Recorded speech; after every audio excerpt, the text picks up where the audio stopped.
Assalamualaikum warahmatullahi wabarakatuh. Kami dari kelompok 8 pengantar geologi akan mempresentasikan mengenai kejadian tanah di Indonesia. Saya Muhammad Faras Adnan dengan NRP 067. Saya Rangga Herondanu dengan NRP 023. Saya Khalifa Ardiansyah dengan NRP terakhir 158. Tanah. Dalam KBBI, tanah adalah permukaan bumi atau lapisan bumi yang ada di atas kali. Menurut Dokuchev, pada tahun 1870 dalam jurnal Mitra Teknik Sipil karya Fauziek dan kawan-kawan, tanah adalah lapisan permukaan bumi yang berasal dari material induk yang telah mengalami proses lanjut karena perubahan alami di bawah pengaruh air, udara, dan macam-macam organisme baik yang masih hidup maupun yang telah mati. Kemudian berikut ini adalah diagram alur pembentukan tanah. Tanah itu terbagi menjadi dua, anorganik dan organik. Tanah anorganik itu terbuat dari batu, sedangkan organik terbuat dari tumbuhan, hewan, dan manusia. Alurnya itu sama, batuan melapuk, sedangkan hewan itu mati. Kemudian terbawa oleh agen pembawa, kemudian tersedimentasi dan menjadi tanah anorganik dan organik. Menurut letak endapan terhadap letak asalnya, tanah dibagi menjadi dua jenis, yaitu tanah residu dan tanah sedimen. Tanah residu adalah tanah yang terbentuk di sekitar asalnya. Contohnya seperti tanaman mati yang kemudian menjadi tanah organik di tempatnya karena tidak terbawa apapun. Yang kedua adalah tanah sedimen. Tanah sedimen adalah tanah yang terbentuk jauh dari asalnya karena terbawa agen pembawa. Agen pembawa tanah diantaranya adalah air, angin, es, dan gravitasi. Kemudian menurut ukuran butirannya, tanah dibedakan menjadi 4 jenis, yaitu kerikil atau gravel yang ukuran butirannya dari 2 sampai 60 mm. Kemudian ada pasir atau sand yang ukuran butirannya 0,06 sampai 2 mm. Selanjutnya ada lanau atau silt yang berukuran butirannya 0,002 hingga 0,06 mm. Dan terakhir adalah lempung atau clay yang berukuran di bawah 0,002 mm. Jika ukuran butirannya di atas 60 mm, maka akan disebut sebagai batu dan tidak digolongkan sebagai tanah dalam istilah mekanika tanah ini. Kemudian berdasarkan tempat sedimentasinya, tanah sedimen dibagi menjadi 5, yaitu ada sedimen terestis atau sedimentasi yang terjadi di daratan atau daratan banjir yang luas, atau bisa juga di wilayah pantai berpasir. Contohnya adalah tanah aluvial dan tanah koluvial. Selanjutnya, sedimentasi fluvial. Sedimentasi fluvial adalah sedimentasi yang terjadi atau berlokasi diendapkan di dasar sungai atau tenaga air. Contohnya adalah delta, tanah sungai teratas, dan tanah banjir. Yang ketiga ada sedimentasi marin. Sedimentasi marin adalah sedimentasi yang terjadi di laut oleh tenaga air laut, seperti namanya. Contohnya adalah speed.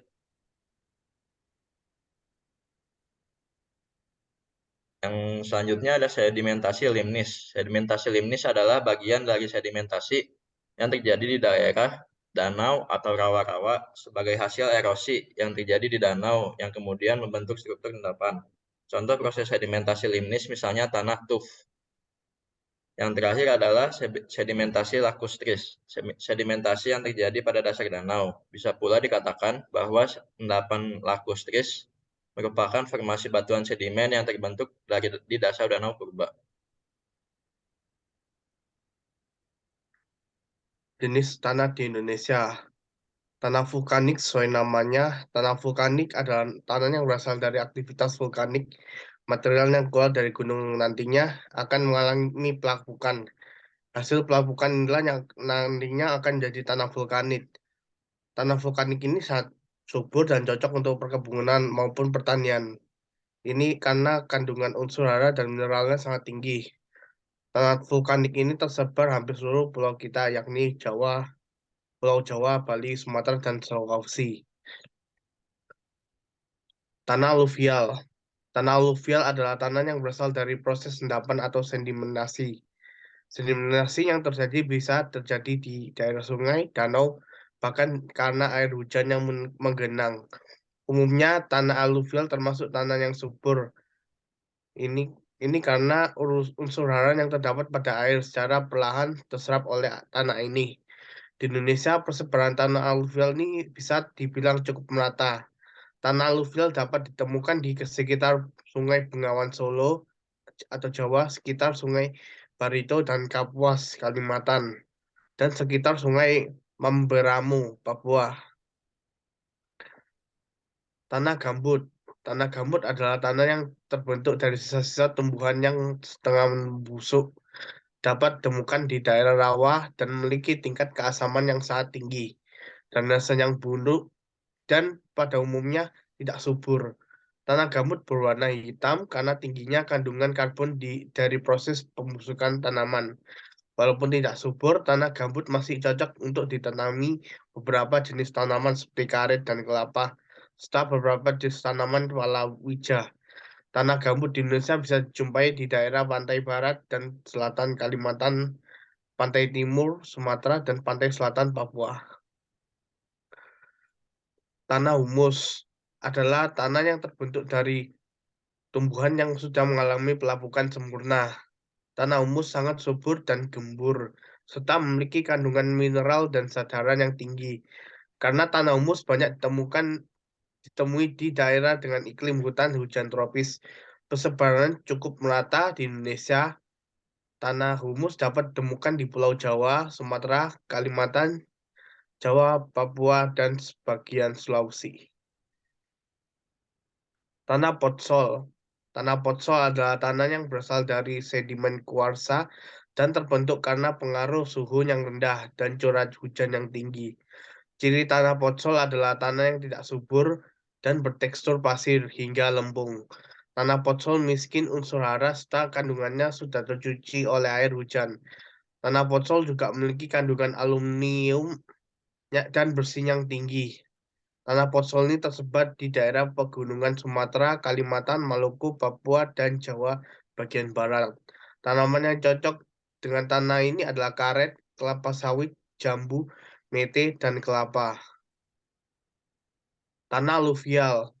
Tanah kapur adalah tanah yang berasal dari pelapukan batu kapur sesuai dengan karakteristik kapur. Tanah ini tidak subur dan tidak cocok ditanami tanaman yang membutuhkan banyak air. Tanah kapur dapat ditemukan di daerah Indonesia yang kering seperti sekitar Gunung Kidul, Yogyakarta, dan daerah pegunungan kapur di sekitar Jawa Tengah, Jawa Barat, dan Nusa Tenggara Timur. Tanah litosol adalah tanah yang terbentuk karena proses pelapukan yang masih rendah. Ini karena batuan pada tanah ini belum mengalami pelapukan yang sempurna. Karena pelapukannya belum sempurna, tanah ini memiliki tekstur yang beragam dan halus, seperti berpasir hingga kerikil. Tanah ini perlu ditanami pohon-pohon besar terlebih dahulu agar dapat mempercepat pelapukan batuan pada tanah ini. Hal ini disebut reforestasi setelah kondisinya sudah lebih baik dari sebelumnya.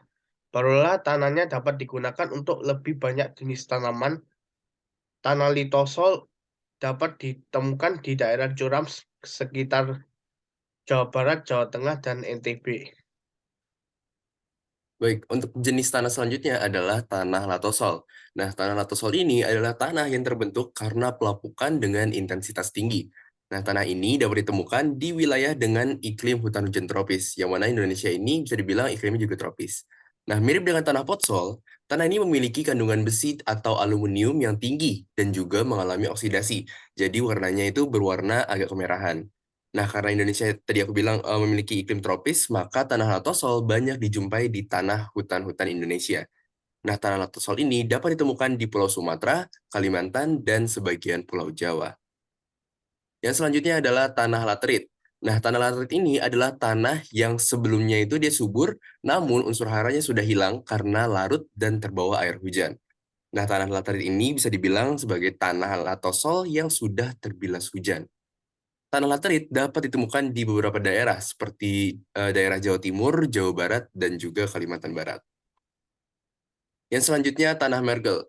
Tanah mergel adalah tanah dari campuran kapur, pasir, dan tanah liat. Nah, tanah ini tuh berwarna putih keabuan dan memiliki kandungan mineral yang tinggi. Tanah mergel dapat terbentuk karena curah hujan yang tidak merata. Nah, tanah mergel ini dapat ditemui di daerah pegunungan atau dataran rendah yang terdapat batuan kapur. Nah, contohnya tanah marga ini bisa ditemui di sekitar Gunung Kidul, Kediri, dan juga Madiun. Nah, selanjutnya kami akan membahas mengenai kejadian-kejadian tanah yang ada di Indonesia, khususnya bencana alam yang berhubungan dengan tanah. Yang pertama ada tanah longsor. Nah, tanah longsor ini definisinya adalah perpindahan material pembentukan lereng karena adanya rombakan tanah atau material campuran tersebut yang bergerak dari lereng. Nah, bencana ini disebabkan oleh banyak faktor, seperti hujan, tanah yang kurang padat, batuan yang kurang kuat, jenis tata lahan, dan masih ada beberapa faktor lainnya. Nah, tanah longsor ini juga memiliki beberapa jenis, yaitu yang pertama ada longsoran translasi, longsoran rotasi, pergerakan blok, runtuhan batu, rayapan tanah, dan yang terakhir ada aliran bahan rombakan. Yang selanjutnya ada subsiden tanah. Nah, subsiden tanah ini atau dikenal juga dengan istilah amblesan merupakan fenomena turunnya permukaan tanah dibandingkan dengan titik referensinya. Nah, kondisi ini tuh sering terjadi di perkotaan pesisir, kawasan gambut pesisir, dan daerah yang mana di situ ada eksploitasi migas di dekat-dekat pesisir. Nah, subsiden tanah ini diakibatkan oleh 3 faktor, yaitu yang pertama ekstraksi air tanah yang berlebih, kedua beban karena konstruksi infrastruktur, dan yang terakhir kondisi geologi yang berupa endapan aluvial dan batuan sedimen. Bencana yang ketiga yang terkait dengan tanah adalah gempa bumi, yang mana gempa bumi ini adalah getaran atau getar-getar yang terjadi di permukaan bumi akibat pelepasan energi dari dalam secara tiba-tiba yang menciptakan gelombang seismik. Nah, gempa bumi ini ada beberapa jenis, yaitu yang pertama ada gempa vulkanik, yang mana gempa bumi ini disebabkan oleh letusan dari gunung berapi. Yang kedua adalah gempa tektonik, yang mana gempa tektonik itu disebabkan oleh karena adanya pergeseran lapisan kulit bumi. Dan yang terakhir ada gempa runtuhan atau terban. Nah, gempa ini itu diakibatkan oleh tanah longsor, gua-gua di dalam tanah yang runtuh, dan sejenisnya. Baik, sekian presentasi dari kami. Jika ada kesalahan atau kekurangannya, mohon maaf yang sebesar-besarnya. Wabillahi wal hidayah. Wassalamualaikum warahmatullahi wabarakatuh.